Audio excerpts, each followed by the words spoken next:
What's going on, everybody? Welcome to another episode of Mad Hatter Radio, reporting live from the afterlife. First off, I want to apologize for all these noises going on in my apartment right now. Uh, I got a ghetto setup, so I can't really block off sound. It's like in the kitchen, so like the refrigerator and like uh, some other some sort of contraption behind this door is also making noise right now. But fuck it. Uh, So this go around, I want to talk about, there's hype around Black Panther. Obviously, I'm going to talk about that, but I don't want to get too much into like, look, I saw the movie, I enjoyed it as a Marvel fan. I thought it was really good. I don't think it was like spectacular. I think, I have some criticisms about, uh, the CGI. Uh, some of the predictability in the movie, but overall it was a fun movie. I liked it. I would have given it like, it's definitely worth your money if you pay for it. But what I want to talk more about is the issues that a lot of people had with this movie, and the kind of like what I feel like is what I think is a little bit of fake propaganda. Not necessarily. It was real propaganda on, look, I think there's this need today to get everything out there and make everything a controversy. And I think that with Black Panther, I don't think there was much of a controversy there, but I think people were trying to make it into it. So let me talk about some fake issues that I think were out there. One of the issues is like there is a liberal propaganda. Now, although do I believe that a liberal propaganda exists out there? Of course, like Hollywood is liberal. Like liberal propaganda definitely exists. SJWs definitely exist. Black, Hispanic, quote unquote minority uh, extremists exist. But I don't think this was a case of liberal propaganda. So my thing is like one reason why it's not liberal propaganda is because if you actually watch the movie, the country of Wakanda is actually an isolationist country. So actually, based on them protecting their borders and by like looking after themselves and becoming self-sustaining, they became very powerful. So what does that say? Like everybody assuming that this movie hates on such and such, it doesn't.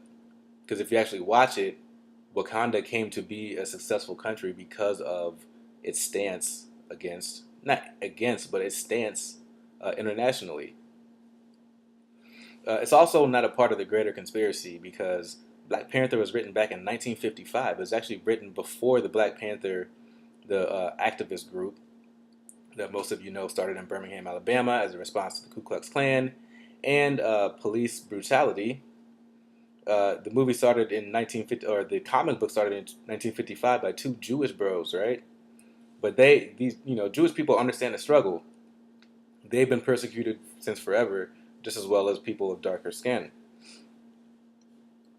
Plus, this movie was also advertised 4 to 5 years ago, so there's like the idea that this came out to, I don't know, I don't even know what the argument is against this movie. Like the idea that it came out to push black supremacy.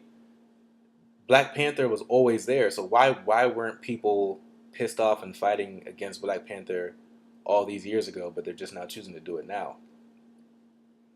And I kind of want to wrap this up by saying that a lot of black people,